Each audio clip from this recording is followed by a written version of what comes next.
Hey guys, Steve Zonardo here with Remax West Zonardo Associates. Happy Monday morning. Just a real quick update on the market. Current inventory, we're at 16,554 units with 922 actually selling. So this is very similar to last week. Even though last week I reported on the Sunday, I checked on the Monday and it was exact same figures, very similar to this, maybe 50 plus or minus on each figure.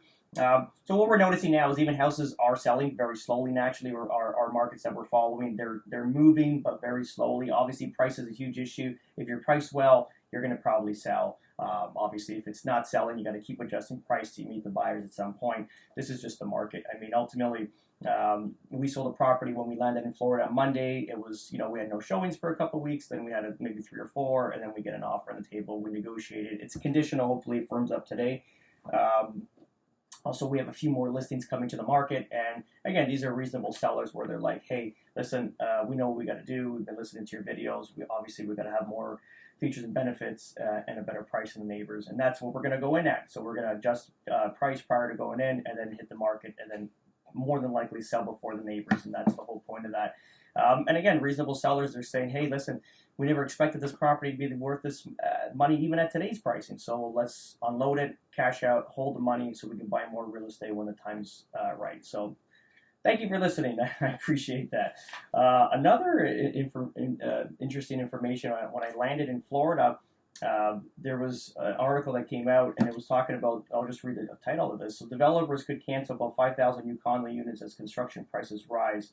So yeah, this is an issue. This is why I don't sell new condominiums to clients. And again, this is the best way to make money as a realtor. Why? Because we do absolutely no work and we make 4% commission on the overall sale of the property. Because we basically take you, bring you to the sales center, and then the sales staff there for the developer takes your buyer, and then they do all the contracts and do everything for them, and then you get paid 4% commission. So it's financially, it's a freaking great idea. Let's just say that. I was going to swear there. It's a great idea. But again, the integrity for me selling these things, I don't like them because I know that this is obviously what could happen. Specifically, or especially in markets like today where it's like these high and lows. Like we don't know where we're going. This is very, it's a hit and miss. So this is why I don't sell them, to be honest.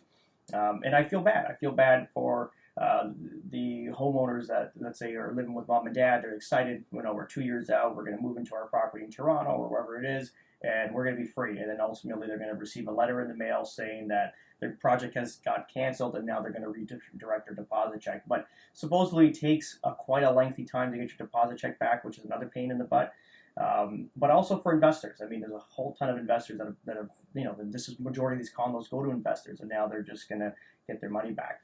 And who would be affected by this, and who's going to get this letter? I would imagine if you bought, pre the craziness of the market, developers are looking at it and saying, hey, material costs have gone up, the labor costs has got renegotiated this year, and that's a huge expense going up with that. Prices have gone up through the roof after we sold.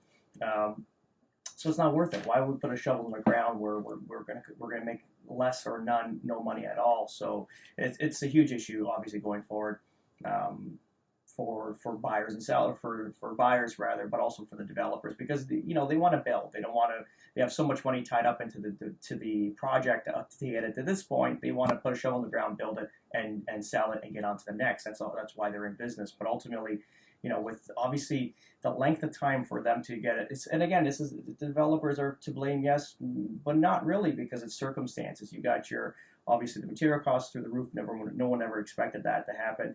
Labor costs, that you could kind of chime in because the labor, the contracts were coming up. You would expect them to go higher for sure. But also the market inflation. That's insanity, right?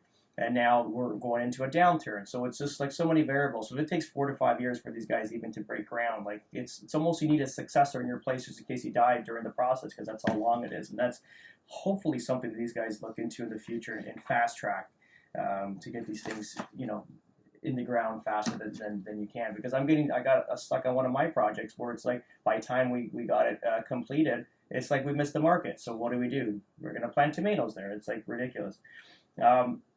another article that just came out, and this is quite cool because I'm always preaching that or myself, the information I'm giving out is 6 to 8 weeks ahead of like legacy media. And this is another example where I was talking about how properties are not appraising on closing. The sellers have to renegotiate with the buyers or the buyers with the sellers in order to get a deal done. And this is an article that just came out, and I'll read it. And it says, lady's name is Zohal, hadn't even moved to her new home in the suburbs of Toronto when she started regretting the purchase.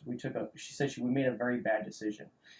And it's not the house itself. She and her husband are excited about the extra space that it'll give their 2 children. The problem is they agreed to pay a price for a 3-bedroom in March for $920,000.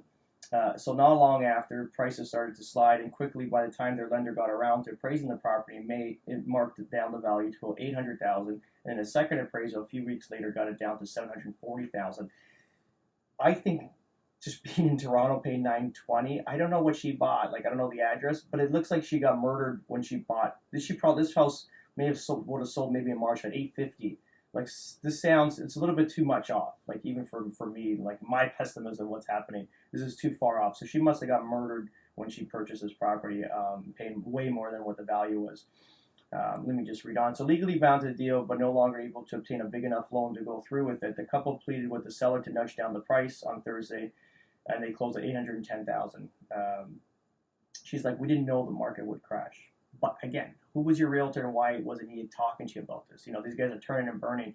I've been advising my clients since February, like, this is a downturn, and everyone thought it was a madman. But ultimately, you got to look at this because we've been through this, and this is all the same signs that what was going to take us down now. So it's no surprise to my clients. I would have been talking to them about this for the last, let's say, 4 months. Another thing is an interesting point where it was the seller had to negotiate the property down $110,000 in order for them to close.